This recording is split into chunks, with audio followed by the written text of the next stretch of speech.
والدات يرضعن أولادهن حولين كاملين لمن أراد أن يتم الرضاعة وعلى المولود له رزقهن وكسوتهن بالمعروف لا تكلف نفس إلا وسعها لا تضار والدة بولدها ولا مولود له بولده وعلى الوارث مثل ذلك فإن أرادا فصالا عن تراض منهما وتشاور فلا جناح عليهما وإن أردتم أن تسترضعوا أولادكم فلا جناح عليكم إذا سلمتم ما آتيتم بالمعروف واتقوا الله واعلموا أن الله بما تعملون بصير والذين يتوفون منكم ويذرون أزواجا يتربصن بأنفسهن 4 أشهر و10 فإذا بلغن أجلهن فلا جناح عليكم فيما فعلن في أنفسهن بالمعروف والله بما تعملون خبير ولا جناح عليكم فيما عرضتم به من خدمة النساء أو أكننتم في أنفسكم علم الله أنكم ستذكرونهن ولكن لا تواعدوهن سرا إلا أن تقولوا قولا معروفا ولا تعزموا عقدة النكاح حتى يبلغ الكتاب أجله واعلموا أن الله يعلم ما في أنفسكم فاحذروه واعلموا أن الله غفور حليم صدق الله مولانا العظيم۔ طلاق کے احکام کے بعد رضاعت کے احکام بیان فرماتے ہیں، کیونکہ جب طلاق ہو جاتی ہے تو بس اوقات وہ عورت کے پاس بچہ ہوتا ہے، دودھ پیتا بچہ، اس میں مسائل کھڑے ہو جاتے ہیں۔ تو شریعت مطہرہ نے یہ قانون مقرر کر دیا کہ جو جب عورت دودھ پلائے گی، خصوصاً جب وہ مطلقہ عورت ہے یا بیوہ عورت ہے مثلا اور اس کا بچہ ہے، اس کا شوہر فوت ہو گیا، تو پھر اس عورت کا خرچہ پانی اس بچے کے باپ کے ذمے ہے یا وارثوں کے ذمے ہے۔ یہ علاوہ اس خرچے پانی کے جو عدت میں ہوگا وہ تو ہے ہی، لیکن دودھ پلانے کا جو اخراجات ہے وہ دیں گے، خصوصاً عدت کے بعد، کیونکہ بچے کی رضاعت قرآن کے مطابق 2 سال تک رضاعت ہے۔ ویسے تو امام اعظم حنیفہ رحمہ اللہ کا 2.5 سال ہے، لیکن 2 سال عزیمت ہے، 2.5 سال رخصت ہے۔ اور اسی کے تحت مفسرین نے لکھا ہے کہ بیوی بھی اس حکم میں ہے کہ جب بیوی دودھ پلا رہی ہو تو اس وقت شوہر کو چاہیے اس کو زائد خرچہ وغیرہ دے تاکہ اپنی صحت کا خیال کرے، کیونکہ ماں جیسی صحت مند ہوگی ویسے ہی بچے کو دودھ ملے گا۔ اگر ماں اچھی خوراک کھائے گی تو بچے دودھ طاقتور ہوگا، ماں کمزور خوراک کھائے گی تو دودھ کے اندر بھی کمزوری آئے گی۔ اس لیے ہمارے مرشد بھی یہ فرماتے تھے کہ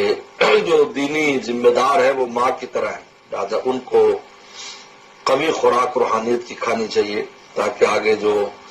اولادیں ان سے دودھ پئیں، فیض اٹھائیں، وہ بھی قوی ہو جائیں۔ اور اس دودھ پلانے میں یعنی نہ ماں کو نقصان ہونا چاہیے اور نہ باپ کا نقصان ہونا چاہیے۔ ماں کا نقصان جیسے ماں سے دودھ نہیں پلوانا، ضائع کو جب ماں چاہتی میں کسی اور کو دے دیا، ضائع کے دودھ میں لگا دیا، خرچہ پانی نہیں دے رہا ہے، وہ بیچاری خود اپنا خرچہ اٹھا رہی ہے۔ جب ماں دودھ پلاتی ہے تو اس کو بہت کچھ بیچارے کھانا پینا پڑتا ہے، کیونکہ اس کے جسم سے خوراک کا بہت بڑا حصہ، اس کے خون کا بہت بڑا حصہ دودھ بن کر بچے کو جا رہا ہوتا ہے۔ اور نہ باپ کو نقصان پہنچایا جائے کہ جی میں دودھ نہیں پلانا، کیونکہ ماں جو اپنی اصلی ماں ہوتی ہے اس کے دودھ کی جو طاقت ہے وہ تو انسان کو 100 سال کا بھی ہو جائے تو موت تک وہ قوت محسوس ہوتی ہے۔ اور یا یہ ہے کہ اگر دودھ نہیں پلانا یا خرچہ زیادہ مانگ رہی یا اور کس قسم کے ناز نخرے کر رہی، تو قرآن مجید نے نصیحت کی، دونوں کو نصیحت کی، نہ ماں کو نقصان پہنچاؤ بچے کی وجہ سے، یعنی بلیک میلنگ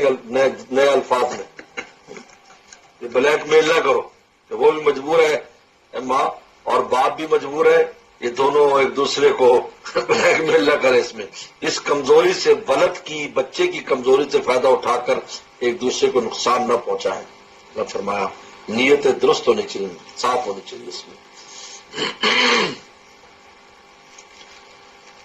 فرماتے والوالدات یرضعن اولادہن، اور مائیں دودھ پلائیں اپنے اولادوں کو حولین کاملین، 2 مکمل سال۔ یہ عزیمت ہے، اور 2.5 سال تک رخصت ہے، اب یہ الگ بحث ہے اس میں۔ دوسرے ائمہ کے 2 سال ہے، ہمارے یہاں 2.5 سال ہے۔ لمن اراد یتم الرضاع، جو شخص کے لیے جو رضاعت مکمل کرنا چاہتا ہے، مکمل رضاعت 2 سال، یعنی 2 سال کا دودھ تک کا وہ مکلف ہے، باپ کو خرچہ دے، اور اس کے بعد 6 مہینے اگر ماں مزید پلانا چاہتی ہے تو پھر اپنے خرچے پر پلائے۔ 2 سال تک وہ ہے کہ جہاں خرچہ پانی دینے، کیونکہ عزیمت یہ واقعی تو رخصت ہے کہ 6 مہینے۔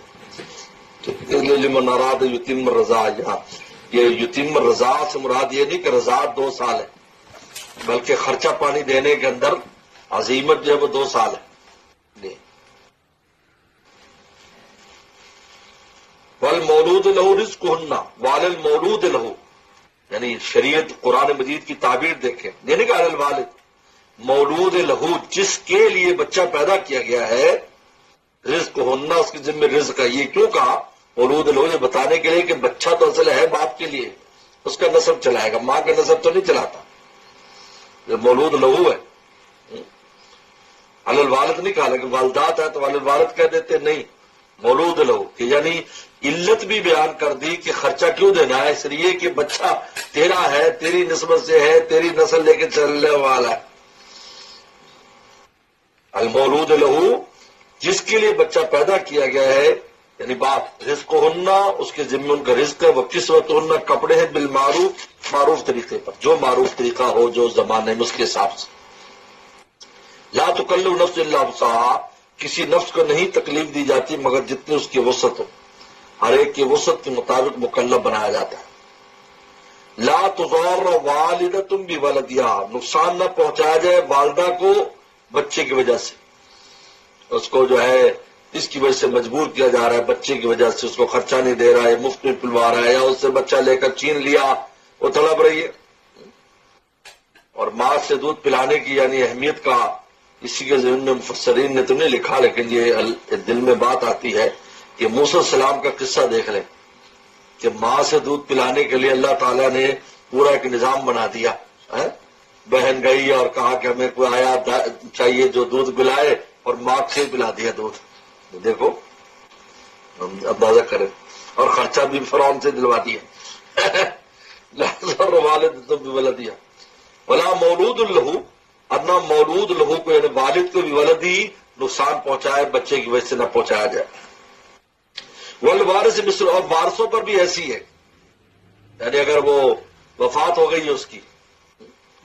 یعنی پہلے سے متوفی ہے، یا کہ ابھی دودھ پی رہا تھا تو اس کے باپ کی وفات ہو گئی، تو سارے وارث خرچہ دیں گے۔ اور اس کا طریقہ یہ ہوگا، اس میں علی الوارث میں 2 قول ہے۔ ایک قول یہ ہے کہ وہ خود بچہ مراد ہے، کہ چونکہ بچہ جب وارث بنے گا تو اس کو جو خرچہ پانی آئے گا اس میں سے ماں کا خرچہ دودھ پلانے کا دیا جائے، یعنی ماں اس میں سے لے سکتی ہے، ٹھیک ہے، ایک بات۔ دوسرا بات ہے الوارث من ذالک، اس بچے کے جو وارث بنیں گے وہ اپنی وراثت کے حساب سے، جو مستقبل وارث بنیں گے اس کے حساب سے اس کا خرچہ دیں۔ فی الحال فصال انطراز منہما، اور جب وہ دونوں چاہے فصال، دونوں دودھ چھڑانا چاہیں، انطراز منہما، رضامندی سے، تشاور اور مشورے سے، ولا جناح علیہم، کو یعنی 2 سال سے پہلے دودھ چھڑانا چاہتے ہیں، اس سال میں 1 سال بس 1 سال بعد دودھ بند کر دیا جائے تو جائز ہے، 2 سال پورا کرنا کوئی ضروری نہیں، بات سن یہ جیسے عمر رضی اللہ عنہ کے زمانے میں آپ نے فرمایا جو بچہ دودھ چھوڑ دے گا تو پھر اس کا سرکاری خرچہ، تو خواتین پہلے دن سے روٹی پر لگانا شروع کر دیا، 2-3 مہینے دودھ چھڑا دیتی اور کہا گیا سرکاری خرچہ، اب پتہ چلا تو انہوں نے کہا کہ نہیں، بچہ پیدا ہوتی سرکاری خرچہ، یہ بچوں کو دودھ سے کیوں محروم کرتے ہو؟ وَإِنْ أَرَدْتُمْ، اور اگر تمہارا ارادہ تسترجعوا کہ تم دودھ پلواؤ اولادوں کو فلا جناح علیکم، تو کوئی حرج نہیں، یعنی اگر تیسری آیا وغیرہ سے دودھ پلوانا چاہتے ہو اور ماں بھی اس پر راضی ہے تو کوئی حرج نہیں. جیسے پیغمبر صلی اللہ علیہ وسلم حضرت آمنہ جو ہے کہ ذریعے آمنہ نے بھی وہ دایا کو دے دیا، حلیمہ سعدیہ کو نے جا کے دودھ پلایا، تو اگر اس پر راضی ہوں دونوں تو پھر کوئی حرج نہیں. اذا سلمتم ما آتیتم بالمعروف، شرط یہ کہ اذا سلمتم، جب تم حوالے کر دو جو تم دیتے ہو معروف طریقے پر، یعنی خرچہ پانی اس آیا کو دو. واتقوا اللہ، اللہ سے ڈرو، وعلموا، جان لو، ان اللہ مع البصیر، اللہ تمہارے اعمال کو دیکھ رہے. اس میں کوئی گڑبڑ چڑبڑ کرو گے، کمی بیشی کرو گے تو یہ اللہ تعالیٰ تمہارے اعمال کو دیکھ رہے ہیں. اس کے بعد رضاعت کے بعد اب جو ہے وفات کی عدت کا بیان ہے. پہلے تو طلاق کی عدت کا بیان تھا، یعنی عدت حیات، اب یہ عدت ممات، اور حیات کی عدت ہے، زندگی میں کس عدت، یعنی زندہ شوہر طلاق دے گی. اب عدت ممات ہے، اگر شوہر فوت ہو جائے تو کتنی عدت گزارے. والذین توفون منکم، اور وہ لوگ جو فوت ہو جائے تم میں سے، وَيَذَرُونَ أَزْوَاجًا، اور بیویاں چھوڑ جائیں، يَتَرَبَّصْنَ بِأَنفُسِهِنَّ، روکے اپنے نفسوں کو، 4 أشهر وعشرا، 4 مہینے 10 دن، 4 مہینے 10 دن تک وہ اپنے آپ کو روکے، یعنی ان کی عدت 4 مہینے 10 دن. لیکن یاد رکھو یہ اسلامی مہینوں کے اعتبار سے، انگریزی مہینوں کے حساب سے نہیں، اسلامی مہینوں کے حساب سے. لہٰذا اس کا طریقہ کار یہی ہوتا ہے، اگر بالکل شروع مہینے میں جیسے 1 تاریخ کو ہے تو پھر وہ 4 مہینے پورے کرے، چاہے 29 کا ہے، 30 کا، 4 مہینے اور اس کے اوپر 10 دن. اور اگر دوران اس کی ہو تو پھر دن گنے جائیں گے. 4 مہینے 10 دن کے جو دن ہے، سمجھے نہیں، 4 مہینے کے جو دن ہے 120 اور 10، 130 دن، 130 دن پورے کرنے پر. یہ اگر دوران مہینے میں اگر وفات 10 تاریخ کو، 2 کو، 5 کو، اس طرح. فَإِذَا بَلَغْنَ أَجَلَهُنَّ، جب وہ اپنی عدت کو پہنچ جائے، فَلَا جُنَاحَ عَلَيْكُمْ، پھر تم پر کوئی حرج نہیں ہے، ولیو یعنی ہے اس عورت کے ذمہ دارو، فِيمَا فَعَلْنَ فِي أَنفُسِهِنَّ بِالْمَعْرُوف، جو وہ کرے اپنے جانوں کے بارے میں معروف طریقے پر. تو کوئی یعنی اگر وہ شادی کرنا چاہتی، نکاح کرنا چاہتی ہے، معروف نے کہا کہ غیر کفر میں نہ ہو یا دوسری چیزیں نہ ہو جن میں خاندان کو نقصان ہو، ایسا نہ ہو تو تم پر کوئی حرج نہیں، ان کو کرنے دو. واللہ بما تعملون خبیر، اللہ تعالیٰ تمہارے اعمال کی خبر رکھتے ہیں. اب آگے ایک بات جو بتا رہے ہیں اللہ تعالیٰ کہ وفات ہو گئی، وفات ہونے کے بعد اب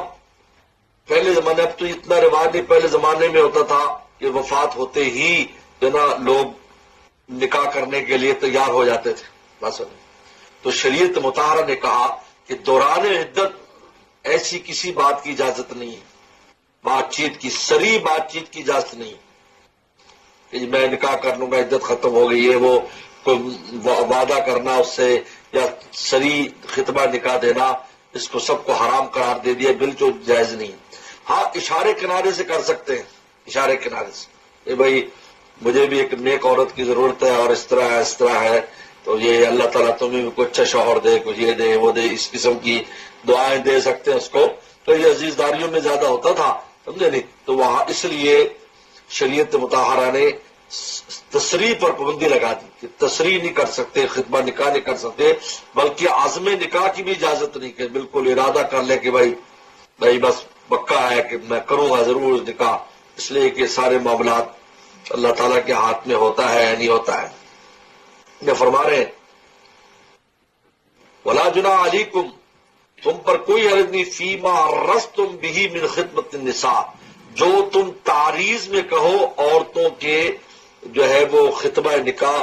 خطبہ عورتوں کا جو ہے نا وہ پیغام نکاح جو عورتوں کو دو تعریض میں. تعریض کا مطلب سری نہیں ہے، گول مول بات کرتا ہے بھی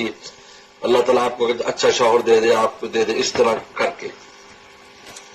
وَأَكْنَنْتُمْ فِي أَنفُسِكُمْ، یہ تم نے دل میں چھپایا ہوا ہے، ظاہر نہیں کیا. تو تعریض میں تو ظاہر کر دیا کچھ نہ کچھ کہ مجھے ایک نیک عورت کی ضرورت ہے، دعا کرنا، یہ ہے وہ ہے، میں نے دوسری شادی کرنی ہے، میں نے یوں کرنا ہے، اس قسم کی باتیں، سمجھے. اور وَأَكْنَنْتُمْ، جب بالکل اپنے دل میں بات چھپائی ہوئی، ظاہر نہیں، عَلِمَ اللَّهُ أَنَّكُمْ سَتَذْكُرُونَهُنَّ، اللہ تعالیٰ جانتے ہیں کہ تم ان کا ذکر کرو گے، تم ذکر کرو گے، اپنے محفل میں ذکر کرو گے کہ بھئی یہ ہے وہ، جس طرح حضور صلی اللہ علیہ وسلم نے حضرت جو ہے حفصہ رضی اللہ عنہ کا ذکر کیا تھا، حضرت جو ہے سیدہ صدیق اکبر رضی اللہ تعالیٰ عنہ سے ذکر کیا کہ بھئی وہ بیوہ ہو گئی ہیں حفصہ، اور وہ تو ساری کچھ تفصیلات پوچھی ہیں سیدہ صدیق اکبر رضی اللہ تعالیٰ عنہ سے۔ جب ان کی عدت ختم ہو گیا حفصہ رضی اللہ تعالیٰ عنہ کی، تو حضرت عمر رضی اللہ عنہ کو ان کی شادی کی فکر ہوئی، تو چونکہ وہ بیوہ تھی تو انہوں نے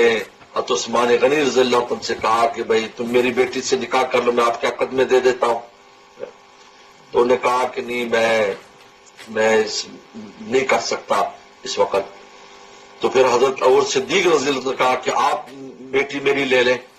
آپ کی خدمت میں رہے، تو انہوں نے کوئی جواب نہیں دیا، خاموش رہے۔ تو حضرت عمر کو بہت غصہ آیا، حضرت عثمان غنی نے تو جواب دیتے بولے ہی، منہ بالکل بند کر دیا۔ جب پیغمبر صلی اللہ علیہ وسلم نے پیغام نکاح بھیجا، عدت ختم ہوئی اور پیغام نکاح بھیجا کہ بھائی نکاح کے لیے، تو پھر نکاح ہو گیا اور وہ ام المومنین بن گئی ہیں حفصہ رضی اللہ تعالیٰ عنہ، بڑی شان کی ام المومنین ہے، بڑی شان والی ام المومنین ہے۔ اما عائشہ کے بعد حفصہ کا نام آتا ہے، بہت اونچی شان والی ماں ہے۔ تو حضرت سیدنا صدیق اکبر نے کہا کہ اے عمر، تو نے دل میں خود پر بہت ناراض اور غصے ہو، میں نے جواب نہیں دیا، لیکن میں رسول اللہ کے راز کو ظاہر نہیں کر سکتا تھا، نہ ہاں کر سکتا تھا نہ نہ، تو میں خاموش ہو گیا کہ رسول اللہ نے مجھ سے پوچھا تھا۔ یہ ہے یہاں بہت اچھا یہ واقعہ یہاں پر آتا ہے، اگر تم سے ذکر نہیں کیا لیکن کوئی بات نہیں۔ عالم اللہ انہم ستذکرونہن، اللہ جانتے ہیں کہ تم ان کا ذکر کرو گے، ولیکن لا تعاہدون السر، لیکن ان سے تم وعدہ نہ کرو چپکے چپکے کہ ہم میرے طرف وعدہ ہے، بس عدت ختم ہو تو بس ہے۔ الا ان تقولوا قولا معروفا، مگر یہ کہ ان تقولوا قولا معروفا، مگر یہ کہ تم کہو وہ معروف بات، یعنی وہی جس طرح میں نے پہلے کہا کہ تعریض وغیرہ میں اس قسم کی بات کر سکتے ہو۔ وہ لطیفہ بھی ہے نا کہ وہ عورت کہا کہ فلاں کا کیا بنے گا، ایک آدمی کہا میں ذمہ دار ہوں، کہ میرا کیا بنے گا کہ میں ذمہ دار ہوں سارا۔ انہوں نے کہا کہ قرضے کیا بنے گا، ان کے لوگوں یار کوئی تم بھی ذمہ داری لے لو بھائی، سارے میں نے ذمہ داری لینی۔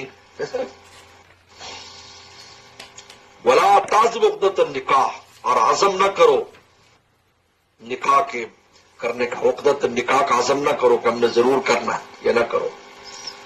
حتیٰ یؤتیہ الکتاب اجلہ، جب تک کتاب اپنی مدت کو نہ پہنچ جائے، یعنی جب تک عدت ختم نہ ہو جائے اس وقت تک اس کا اظہار کرو اور اس قسم کا عزم نہ کرو تم۔ وَاعْلَمُوا جَعَلَ اللَّهُ يَعْلَمُ مَا فِي أَنفُسِكُمْ، اللہ جانتے جو تمہارے جی میں ہے، وہاں ضرور تو اللہ سے ڈرو، ایسے کوئی کام، ایسی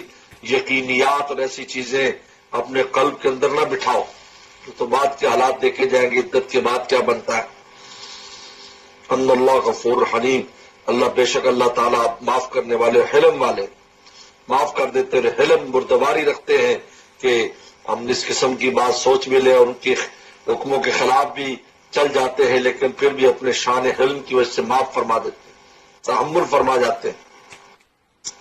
تو یہ ان آیات واقعہ میں، لیکن یہ یاد رکھو یہ جو عدت ہے یہ اس خاتون کی ہے جو حمل سے نہ ہو، اگر حمل سے ہو تو پھر جو ہے اس کی عدت وضع حمل ہے، متوفا رہا جو ہے جس کا شوہر فوت ہو جائے تو اس کی عدت اگر حمل ہے تو پھر اس حمل سے، جب حمل بچہ پیدا ہو اور چاہے وہ 10 دن میں ہو جائے 1 دن میں ہو جائے، اس لیے کہتے ہیں کہ شوہر کی جو ہے نا وہ چارپائی جنازے کی رکھی ہو تو عورت کی عدت ختم ہو سکتی، یعنی بھی فوت ہو گیا اور اسی ادھر بچہ پیدا ہو گیا تو بس عدت ختم ہو گئی اس کی۔ صدق اللہ مولانا العظیم۔ آپ دو بھائی تھوڑا سا پڑھ لیں۔